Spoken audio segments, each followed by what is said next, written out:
water-related disaster. Introduction. Flood control refers to the method, strategies, and system used to prevent, manage and reduce the harmful effect of flooding. Floods are natural event caused by heavy rainfall, overflowing rivers, storm surge, or poor drain system.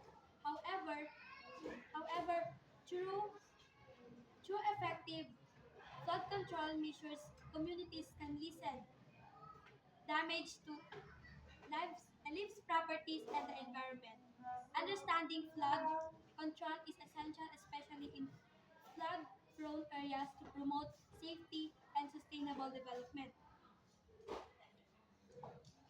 First is paragraph 1. One important aspect of flood control is the use of, of structural measures.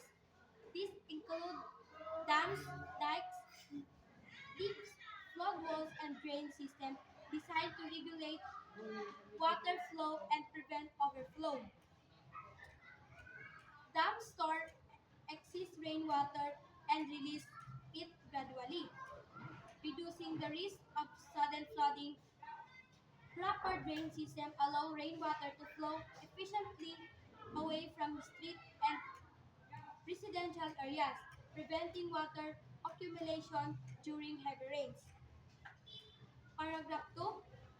Another key component of flood control is non-structural measures.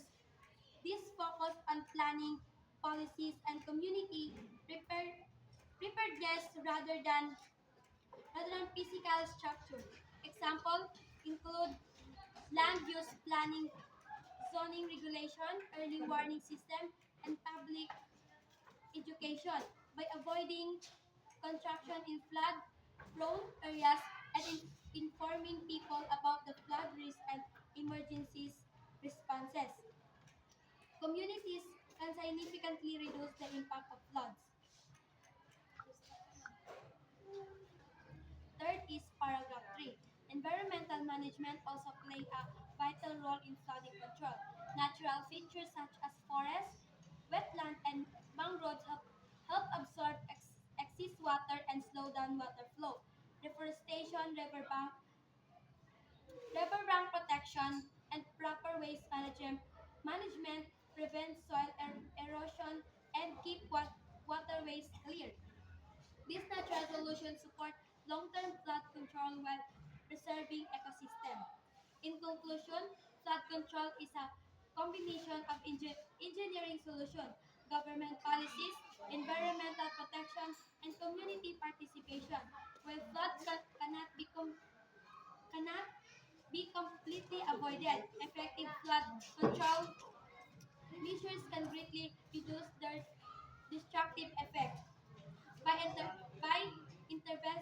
investing in proper infrastructure, practicing responsible land use, and practicing the environment, communities can build release against the flooding and ensure a safer future for everyone. Thank you.